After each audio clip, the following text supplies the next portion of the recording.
kami mohon kepada seluruh peserta didik, Bapak, Ibu, Ayah, Bunda, semuanya pembelajaran ini benar-benar dilaksanakan dengan baik, tidak ada yang terlewat, tidak ada yang kurang.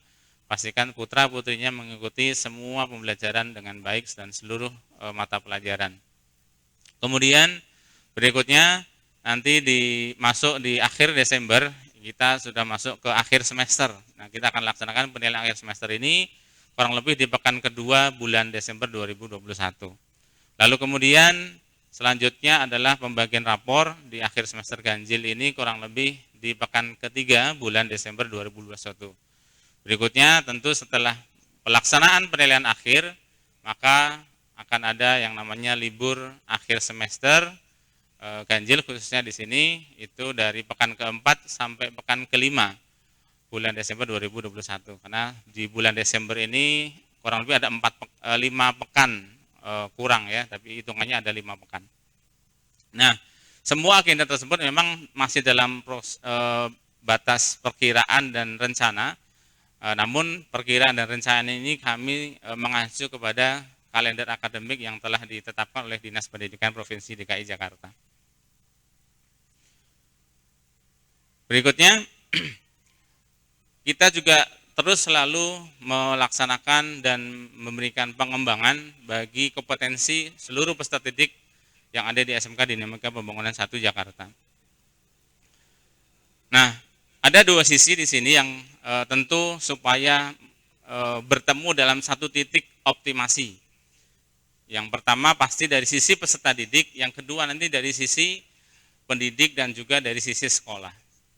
Dari sisi peserta didik, kami insya Allah akan terus selalu mengupdate, memperbarui, mengikuti berbagai informasi sehingga apabila ada kegiatan-kegiatan pelatihan, maka kami selalu mengikut sertakan peserta didik kami, putra-putri ibu bapak semuanya untuk mengikuti pelatihan-pelatihan, ya, pelatihan-pelatihan kompetensi dan atau sertifikasi, baik yang diadakan oleh sekolah, dinas terkait maupun pihak ketiga yang telah mungkin diberikan wewenang atau izin untuk memberikan pelatihan dan atau sertifikasi. Tentu ini adalah biasanya waktu dan kuotanya juga terbatas.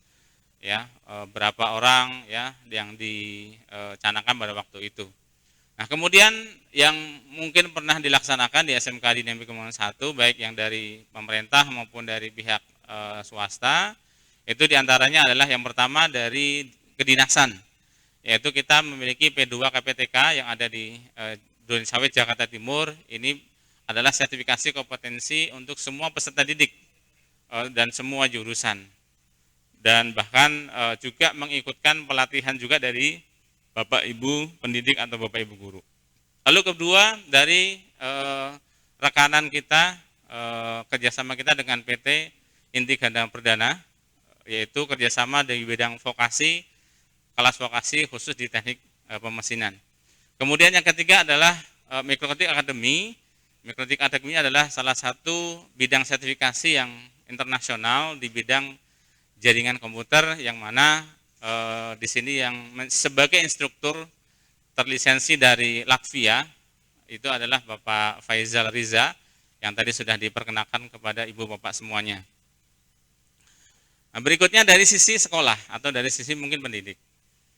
Dari semua mata pelajaran baik normatif maupun kejuruan, tentu kita selalu update dan selalu standarisasikan, di mana salah satu nanti di akhir studi putra-putri ibu bapak di akhir kelas 12 kita akan melaksanakan yang namanya ujian praktik sekolah.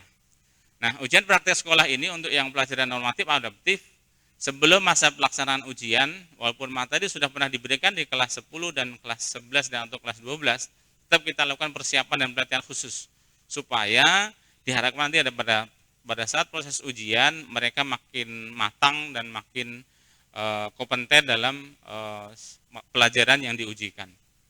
Dan tentu materi ini adalah kita mengacu pada kisi-kisi nasional ujian sekolah.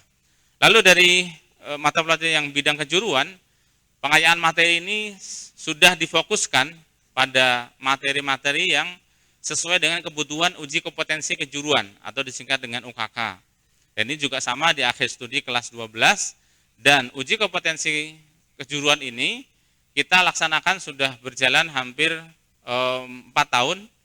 Ya, ini melalui lembaga sertifikasi profesi atau LSP yang dimiliki oleh LSP SMK di Megamendung 1 Jakarta. Dan proses uji di LSP ini sesuai mengacu kepada Kerangka Kualifikasi Nasional Indonesia atau KKNI yang ditetapkan oleh Badan Nasional Sertifikasi Profesi. Ini dari sisi sekolah. Jadi kita lengkap ya dari sisi siswa ya peserta didik dan juga dari sisi sekolah kita sama-sama dilakukan penguatan standarisasi kompetensi secara nasional. Kemudian berikutnya apa sih yang nanti akan didapatkan oleh ibu bapak peserta didik atau putra putrinya setelah mungkin lulus dari satuan pendidikan di SMK di Megamendung 1 Jakarta atau outcome-nya seperti itu ya. Tentu yang pertama adalah ijazah ya, ijazah utama yang setelah bapak ibu putra putrinya melaksanakan ujian akhir sekolah. Lalu kedua adalah sertifikat pendamping.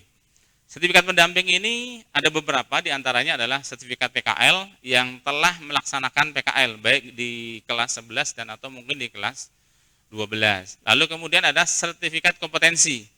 Sertifikat kompetensi ini bisa dikeluarkan dari BNSP ya atau dari LSP. Kemudian khusus di kejuruan TKJ ini adalah sertifikat internasional mikrotik yang tadi sudah kami singgung di awal. Nah, ini adalah beberapa contoh sertifikat yang dikeluarkan oleh lembaga-lembaga resmi. Yang pertama adalah yang paling tinggi, yaitu adalah sertifikat kompetensi yang dikeluarkan oleh BNSP atau Badan Nasional Sertifikasi Profesi. Sertifikat ini ciri khasnya adalah di bagian atas itu ada logo Garuda Emas. Dan ini adalah satu-satunya sertifikat yang dikeluarkan oleh lembaga resmi, di mana satu-satunya juga lembaga resmi di Indonesia yang berhak mengeluarkan belangko sertifikat ini adalah BNSP, tidak ada yang lain. Begitu. Jadi ini adalah sertifikat tertinggi di dalam satu negara.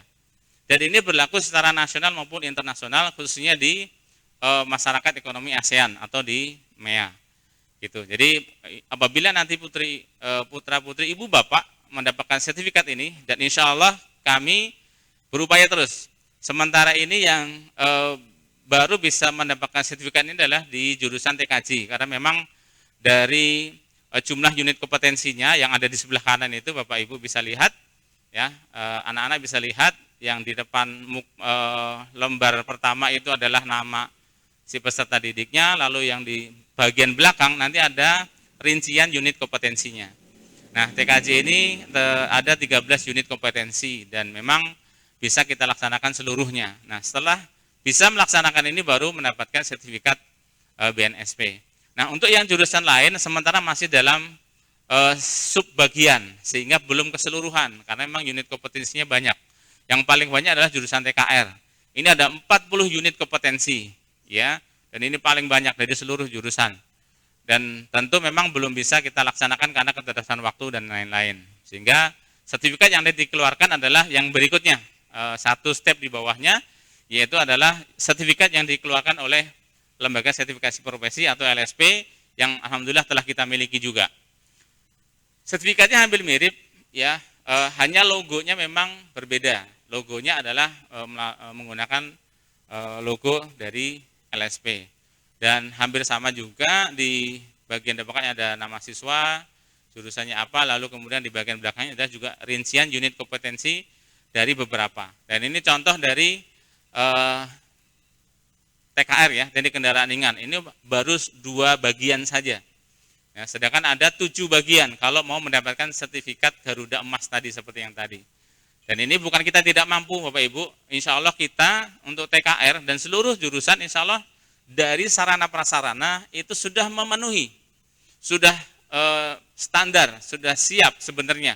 Dan seluruh penguji kita juga sudah siap. Namun memang dalam pelaksanaannya terkendala oleh batasan waktu yang diberikan oleh pemerintah.